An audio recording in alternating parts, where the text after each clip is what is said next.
మా latest videos కోసం మా ఈ తెలుగు న్యూస్ ఛానల్ సబ్స్క్రైబ్ చేసి గంట సింబల్ యాక్టివేట్ చేసుకోండి. రేపు సోమవారం పంచమి. గ్యాస్ స్టవ్ కింద ఇది పెడితే రాత్రికి రాత్రే మీ జీవితం మారిపోతుంది. పంచమి రోజు రాత్రి గ్యాస్ స్టవ్ కింద ఇది పెడితే తెల్లవారేసరికి మీ ఇల్లంతా డబ్బుతో నిండిపోతుంది. రేపు పంచమి చాలా మంచి రోజు, లక్ష్మీదేవికి ప్రీతికరమైన రోజు.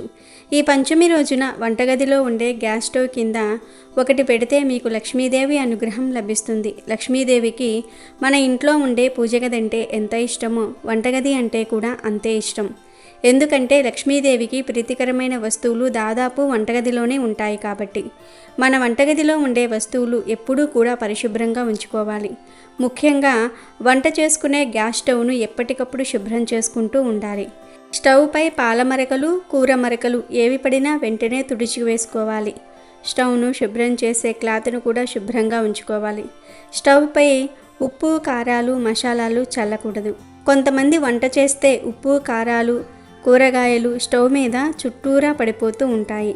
వంట పూర్తయిన వెంటనే స్టవ్ చుట్టూ క్లీన్ చేసుకోవాలి. అప్పుడే లక్ష్మీదేవి మీ ఇంటిలో ఉండడానికి ఇష్టపడుతుంది. అలాగే స్టవ్ను పదే పదే కడగకూడదు. తడి క్లాత్తో తుడుచుకోవాలి. ఏదైనా మరక పడిన వెంటనే ఆ మరకను తుడిసేస్తే గ్యాస్ స్టవ్ను కడిగే పని ఉండదు. అలాగే గ్యాస్ స్టవ్ కింద పద్మ ముగ్గు ఉండేలాగా చూసుకోవాలి. పూర్వం మన పెద్దలు పొయ్యిని చాలా శుభ్రంగా ఉంచుకునేవారు. రోజు పొయ్యిని శుభ్రం చేసి ముగ్గు పెట్టి పసుపు, కుంకుమ బొట్లు పెట్టి అలంకరించి ఆ తర్వాత పొయ్యి వెలిగించుకునేవారు. స్నానం చేసిన తర్వాత పొయ్యి వెలిగించి వంట చేసుకునేవారు. అందుకే వారు మంచి ఆరోగ్యాన్ని కలిగి ఉన్నారు. మనం కూడా గ్యాస్ స్టవ్ను శుభ్రంగా ఉంచుకొని మనం కూడా శుభ్రంగా ఉండి ఆహారం వండితే మనకు మంచి ఆరోగ్యం లభిస్తుంది. లక్ష్మీదేవి అనుగ్రహం కూడా లభిస్తుంది. ఇక పంచమి రోజు రాత్రికి గ్యాస్ స్టవ్ కింద ఒక వస్తువు పెట్టడం వల్ల మీ ఇల్లు సిరి సంపదలతో నిండిపోతుంది. మీ ఇంటిలో ఉన్న దరిద్రం పోతుంది. మరి పంచమి రోజు గ్యాస్ స్టవ్ కింద ఏ వస్తువు పెట్టాలో ఈ వీడియోలో వివరంగా తెలుసుకుందాం. అంతకన్నా ముందు లక్ష్మీదేవికి సంబంధించిన పురాణ కథను విందాం. ఫ్రెండ్స్, ఈ కథ విన్న తర్వాత శ్రీ మహాలక్ష్మియే నమః అని కామెంట్ చేయండి. అలాగే మా వీడియో నచ్చితే లైక్ చేసి షేర్ చేయండి. అలాగే మా ఛానల్ కూడా సబ్స్క్రైబ్ చేసుకుని మాకు సపోర్ట్ చేయండి. ఎందుకంటే మీ సపోర్ట్ మాకు చాలా అవసరం. పూర్వకాలంలో కళింగ దేశంలో వెంకటాచారి అనే కంసాలి ఉండేవాడు. అతడు పనిలో ఎంతో నైపుణ్యం చెందినవాడిలాగా పేరుగాంచాడు. వెంకటాచారి అతని భార్య సుమతి ఎంతో దైవభక్తులు. ఆ దంపతులకు 2 ఆడపిల్లలు, శారద, నీరజ. వారు చక్కగా చదువుకుంటూ తల్లికి చేదోడు వాదోడుగా ఉండేవారు. వెంకటాచారి నైపుణ్యం కలవాడే, కానీ ఏమాత్రం కల్తీకి పాల్పడకుండా ఎంతో నిజాయితీగా పనిచేసేవాడు. మిగిలిన తోటి కంసాలులు కక్కుర్తిపడి కల్తీ చేసి తక్కువ సొమ్ముకే పనులు ఒప్పుకుని చేసేవారు. దీనివలన వెంకటాచారికి ఆదాయం అంత ఎక్కువగా ఉండేది కాదు. ఏదో వచ్చిన సొమ్ముతో కాలం గడుపుకుంటూ వస్తూ ఉన్నాడు. రోజులు ఇలా గడుస్తూ ఉండగా పెద్ద కూతురికి వివాహ వయసు వచ్చింది. నెమ్మదిగా సంబంధాలు వెతకటం మొదలుపెట్టాడు. కానీ ఎక్కడా ఏదీ కుదరలేదు. వెంకటాచారి పక్క ఇంట్లో కృష్ణశర్మ అనే పురోహిత కుటుంబం ఉంటుంది. కృష్ణశర్మ భార్య రుక్మిణి, సుమతి ఎంతో స్నేహితులుగా ఉండేవారు. కృష్ణశర్మ, రుక్మిణి దంపతులకు పద్మప్రియ అనే కుమార్తె ఉండేది. ఆమె వయసు సుమారు 7 సంవత్సరాలు. ప్రతిరోజు వాకిట్లో పూలు కోసుకొని సుమతికి తెచ్చి ఇచ్చేది. అంతేకాక రోజు 1 గంట అయినా వారింట్లో గడిపి వెళ్ళేది. వెంకటాచారి పెద్ద కుమార్తె శారద పెళ్లి ఎంతకు నిశ్చయం కాకపోవడంతో ఆ దంపతులకు ఎంతో బెంగగా ఉండేది. ఒకనాడు కృష్ణశర్మ భార్య రుక్మిణి సుమతితో 1 వారం రోజుల పాటు రుక్మిణి కళ్యాణ పారాయణం చేయమని చెప్పింది. ఆ విధంగానే శారద పారాయణం చేయగానే ఆ మరునాడే మంచి వరునితో వివాహం నిశ్చయమైంది. ఇక వివాహానికి కావలసిన సొమ్ము సేకరించి పెట్టుకోవటం అనే పనిలో పడ్డాడు వెంకటాచారి. ఇన్నేళ్లుగా కంసాలి వృత్తి చేస్తూ ఉన్నా కూడా కూతుళ్లకు కనీసం బంగారు గాజులు కూడా చేయించలేకపోయానే అని బాధపడ్డాడు. సుమతి రోజు ఉదయాన్నే పూజ చేసేటప్పుడు శ్రీ మహాలక్ష్మీదేవిని అనేక స్తోత్రాలతో పూజించేది. వివాహం దగ్గర పడుతున్నదని దయచేసి వివాహానికి కావలసిన సొమ్ము సమయానికి అంది వచ్చేలాగా అనుగ్రహించమని ఆ తల్లిని ప్రార్థించేది. రోజులు ఇలా గడుస్తూ ఉండగా ఒకనాడు పద్మప్రియ రోజులాగా పూలు తీసుకుని ఉదయం పూజ సమయానికి రాలేదు. రోజు తప్పకుండా వచ్చే పిల్ల ఈరోజు ఇంకా రాలేదేమిటబ్బా అని సుమతి ఆలోచిస్తూ ఉండగా గుమ్మంలో గజ్జల చప్పుడయ్యింది. పద్మప్రియ చెంగున రానే వచ్చింది. రావడానికి ఆలస్యమైందని చెప్తూ పూలు తీసి సుమతి చేతిలో పెట్టింది. ఆ రోజు పద్మప్రియ రోజు కంటే అందంగా ఎంతో తేజస్సుతో కనిపించింది. సుమతి పద్మప్రియను ఈరోజు నీ పుట్టినరోజా, ఇంత చక్కగా అలంకరించుకున్నావు అని అడిగింది. లేదు అత్తయ్య, రోజులాగానే తయారయ్యాను. స్నానం చేయటం కాస్త ఆలస్యం కావటంతో పూలు తీసుకురావటం ఆలస్యమయ్యింది. అది సరే గాని ఈ జత బంగారు గాజులు అమ్మ నీకు చూపించమని చెప్పింది. కొత్తగా కొనుక్కుందట, నిన్ను చూడమని పంపింది అన్నది. అప్పుడు సుమతి ఆ గాజులు తన చేతిలోనికి తీసుకుని చూస్తూ ఉండగా పద్మప్రియ ఇప్పుడే వస్తాను అని చెంగున బయటకు వెళ్ళింది. సుమతి ఆ గాజులను దేవుడి దగ్గర ఉంచింది. కాసేపైన తర్వాత పద్మప్రియ రాగానే ఇచ్చేద్దామని అనుకున్నది. వంట ఇంట్లోకి నైవేద్యం తీసుకురావడానికి వెళ్ళి పాయసం పూర్తవ్వగానే తీసుకువచ్చి పూజగదిలో కూర్చుంటుంది. ఎదురుగా చూస్తే 2 జతల బంగారు గాజులు కనబడ్డాయి. ఇవేమిటి? ఇవి ఎక్కడి నుంచి వచ్చాయి? తాను ఇక్కడ పెట్టినది ఒక జతే కదా, లేదా నేను పరధ్యానంలో ఉండి గమనించలేదా?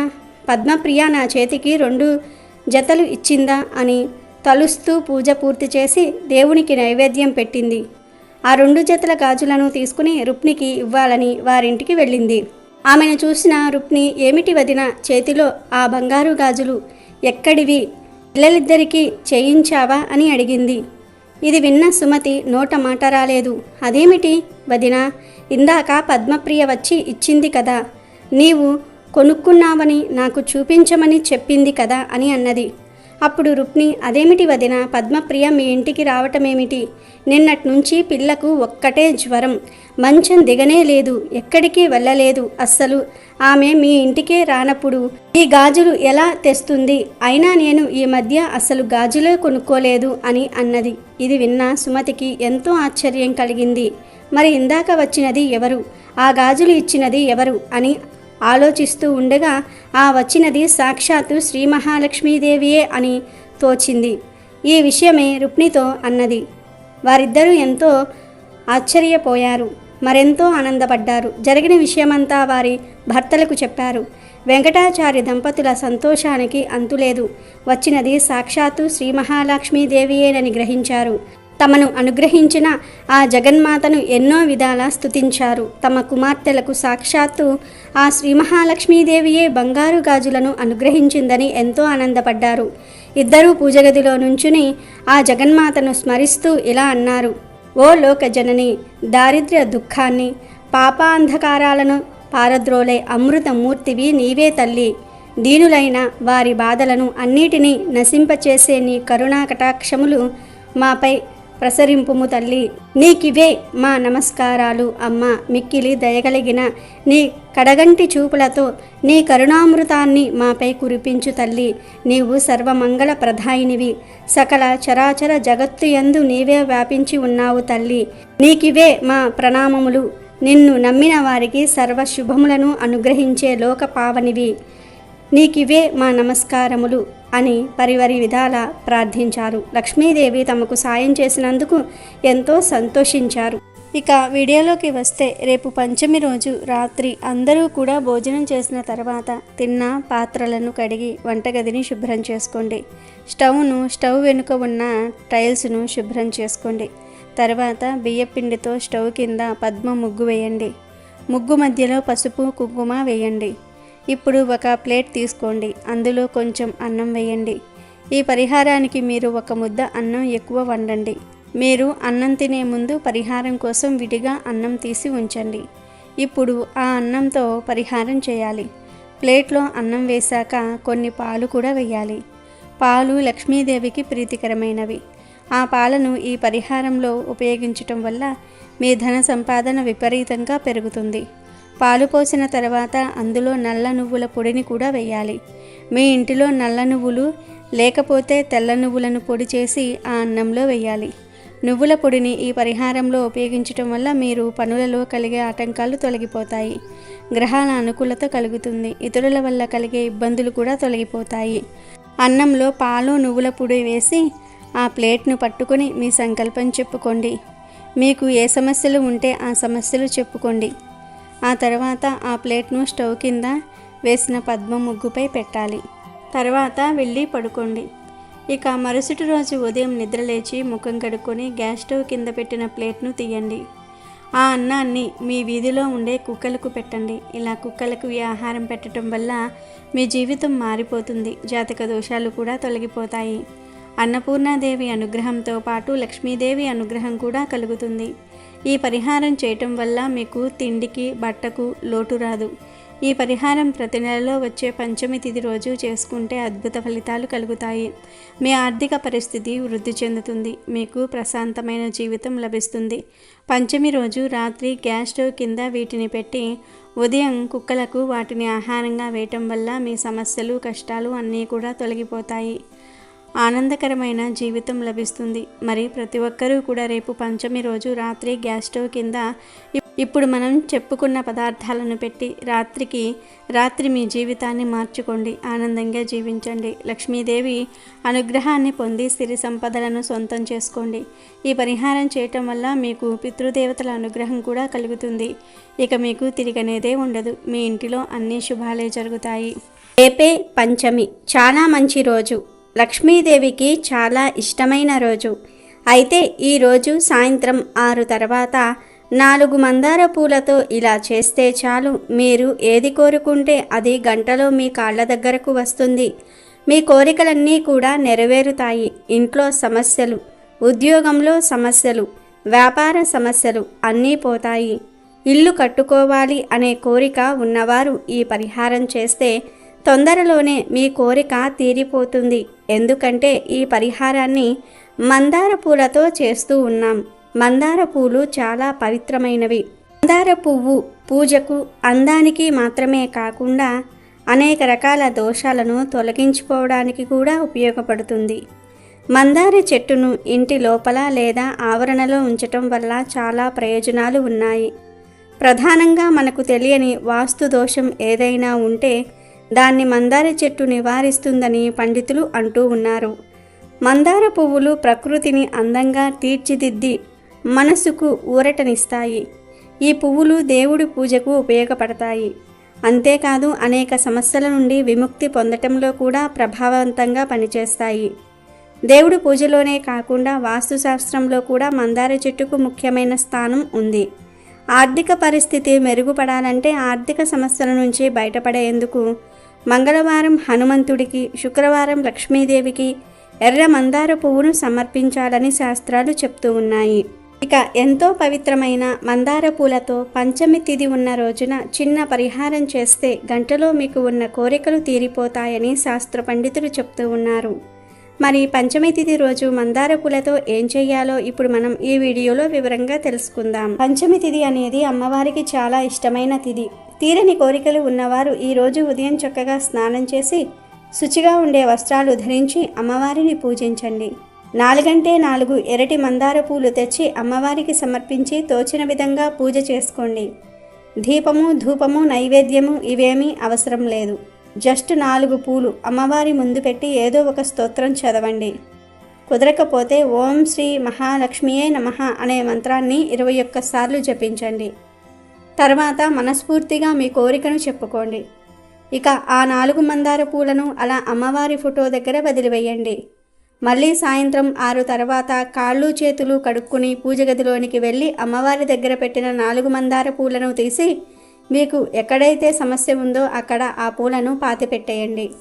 అంటే మీ ఇంట్లో సమస్యలు ఉన్నాయనుకోండి, ఇంటి ముందు చిన్న గొయ్యిని తీసి అక్కడ పూలు పాతిపెట్టేయండి. ఉద్యోగంలో సమస్యలు ఉంటే ఆఫీస్ ముందు, లేదా వ్యాపారంలో సమస్యలు ఉంటే వ్యాపార స్థలం ముందు, ఇలా ఎక్కడ సమస్య ఉంటే అక్కడ పాతిపెట్టండి చాలు. ఇలా పాతిపెట్టిన గంటలో మీకు ఏదో ఒక అద్భుతం మాత్రం జరుగుతుంది.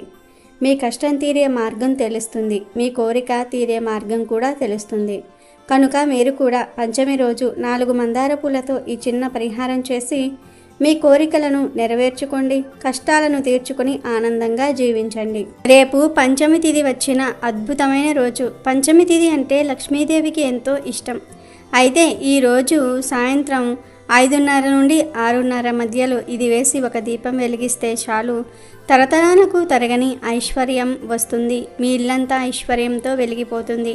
మీ జాతకం మారిపోతుంది. ఇక మీకు తిరగనేదే ఉండదు. వద్దన్నా డబ్బు వస్తుంది. కూటికి లేని వారు కూడా కోటీశ్వరులుగా మారిపోయే అవకాశాలు వస్తాయి. పంచమి తిథి అంటే లక్ష్మీదేవికి చాలా ఇష్టమైన తిథి. లక్ష్మీదేవికి దీపం అన్నా కూడా ఎంతో ప్రీతి కనుక ఈరోజు ఇప్పుడు మనం చెప్పుకోబోయే విధంగా దీపం పెట్టాలి. దీపానికి మన సాంప్రదాయంలో ఎంతో ప్రాధాన్యత ఉన్నది. మన సనాతన సాంప్రదాయంలో దీపానికి ఒక ప్రత్యేక స్థానం ఉంది. దీపం వెలుతురును ఇవ్వటమే కాక మనల్ని అజ్ఞానం నుండి జ్ఞానం వైపు నడిపిస్తుంది. ధార్మికమైన కార్యక్రమాల్లో మనమందరము కూడా దీపాలు వెలిగిస్తాము. భారత పురాణ ఇతిహాసాల్లోనూ వేదాంగాల్లోనూ దీపానికి ఉత్కృష్టమైన స్థానం ఉంది. దీపంలో మనం మొట్టమొదటిసారిగా చూసే సుగుణం కాంతే, కానీ అంతకు మించిన ఒక స్ఫూర్తిని దీపం మనకు అందిస్తుంది. దీపం చివరి వరకు తన కాంతిని పరులకు పంచుతుంది. తన నుండి మరొక దీపాన్ని వెలిగించేందుకు తప్పిస్తుంది. దీపాన్ని మనో వికాసానికి, ఆనందానికి, సద్గుణ సంపత్తికి నిదర్శనంగా భావిస్తారు. వెలుగు సంతోషకారకం, చీకటి కష్టకారకం. జీవితం చీకటి వెలుగుల కలయిక. జ్ఞాన వెలుగుల్ని ప్రసాదించేది దీపం. అజ్ఞానానికి చిహ్నమైన తపస్సును నశింపచేసి జీవులకు వెలుగు మార్గాన్ని చూపించేదే దీపం. అందుకే దీపం పరబ్రహ్మ స్వరూపం అని భావిస్తూ ఆరాధిస్తారు. వెలిగించటం సనాతన భారతీయ సంస్కృతి. ఆర్పటం కలుషితమైన దానవ ప్రకృతి. ఏ ఉత్సవంలోనూ దీపాలను ఆర్పరాదు, చీకటిని నింపరాదు. ప్రతి ఉత్సవంలోనూ దీపాలను వెలిగించి వెలుగును పెంచాలి, కాంతులను పంచాలి. ఇది వేదమార్గం. దీపం వెలుగుకు సాధనం, వికాసానికి సంకేతం. దీపం ఒంటరిగా కనబడుతుంది, కానీ అది ఒక వెలుగుల సైన్యం. మనిషి కూడా దీపం లాంటివాడే. ఒంటరిగా కనిపించిన సమూహంగా మారితే ప్రపంచాన్నే వెలిగించగల శక్తి ఉన్నవాడు. అంతేకాదు, ఒకే ఒక్క దీపంతో మన జీవితాన్ని కూడా మార్చుకోవచ్చని శాస్త్రాలు చెప్తూ ఉన్నాయి. ఏమీ లేదు, పంచమి తిథి రోజు ఇప్పుడు మనం చెప్పుకోబోయే విధంగా ఒక దీపం పెడితే చాలు, మీ జీవితం మారిపోతుంది, మీ ఇల్లంతా ఐశ్వర్యంతో వెలిగిపోతుందని పెద్దలు చెప్తూ ఉన్నారు. మరి ఇంతకీ పంచమి తిథి ఉన్న రోజు ఏమి చేసి దీపం వెలిగిస్తే మీ ఇల్లంతా ఐశ్వర్యంతో వెలిగిపోతుంది అనే విషయాన్ని ఇప్పుడు మనం ఈ వీడియోలో వివరంగా తెలుసుకుందాం. పంచమి తిథి అనేది లక్ష్మీదేవికి ఎంతో ఇష్టమైన తిథి కనుక ఈరోజు ఆడవారందరూ కూడా తోచిన విధంగా లక్ష్మీదేవిని పూజించుకోవాలి. ఈరోజు మీరు ఏం చేసినా చేయకపోయినా సాయంత్రం సంధ్యా సమయంలో అంటే 5:30 నుండి 6:30 మధ్యలో లక్ష్మీదేవి ఫోటో దగ్గర ఇప్పుడు మనం చెప్పుకోబోయే విధంగా దీపం పెడితే చాలు. ఒక్క రోజులోనే మీ కష్టాలన్నీ కూడా తొలగిపోతాయి. లక్ష్మీదేవి అనుగ్రహంతో తరతరాలకు తరగని ఐశ్వర్యం వస్తుందని పెద్దలు చెప్తూ ఉన్నారు. మరి ఆ దీపం ఎలా వెలిగించాలి అంటే ఏమీ లేదు. ఈ పంచమి తిథి ఉన్న రోజు సాయంత్రం సంధ్యా సమయంలో ఆడవారు చక్కగా స్నానం చేసుకొని లేదా కాళ్ళు చేతులు కడుక్కొని అమ్మవారి ఫోటో ముందు ఒక తమలపాకును కానీ ఒక రావి ఆకును కానీ వేయండి. ఆ ఆకు మీద పసుపుతో ఓం గుర్తును వేయండి. ఆ తర్వాత ఆకు మీద మట్టి ప్రమిదను పెట్టండి. మీ దగ్గర మట్టి ప్రమిద లేకపోతే మీరు ఎప్పుడూ కూడా ఏ ప్రమిదతో అయితే దీపారాధన చేస్తారో ఆ ప్రమిదలోనే ఆకు మీద దీపం పెట్టండి. తర్వాత ఈ ప్రమిదలో నువ్వుల నూనె లేదా ఆవు నూనెను పోసి 3 ఒత్తులు వేసి దీపం వెలిగించండి. అలా దీపం వెలిగించిన తర్వాత వెలుగుతున్న దీపంలో అంటే దీపపు నూనెలో కొంచెం దాల్చిన చెక్క పొడిని కూడా వేయండి. పంచమి రోజు ప్రత్యేకంగా దాల్చిన చెక్క పొడిని వేసి దీపం వెలిగించినట్లయితే పరిపూర్ణంగా లక్ష్మీదేవి కటాక్షం సిద్ధిస్తుంది. తరతరాలకు తరగని ఐశ్వర్యంతో మీ ఇల్లంతా వెలిగిపోతుంది. కష్టాలు, బాధలు, సమస్యలన్నీ కూడా పోతాయి. తిరిగిలేని రాజయోగం పడుతుంది. పట్టిందల్లా బంగారం అవుతుంది. కాబట్టి మీరు కూడా రేపు ఎంతో పవిత్రమైన పంచమి తిథి ఉన్న రోజున సాయంత్రం సంధ్యా సమయంలో సింపుల్గా ఇప్పుడు మనం చెప్పుకున్న విధంగా దీపం వెలిగించి అమ్మవారి అనుగ్రహంతో సకల ఐశ్వర్యాలను పొంది సంతోషంగా జీవించండి. వీడియో నచ్చితే లైక్ చేయండి, షేర్ చేయండి, బట్ సబ్స్క్రైబ్ చేసుకోవడం మర్చిపోవద్దు.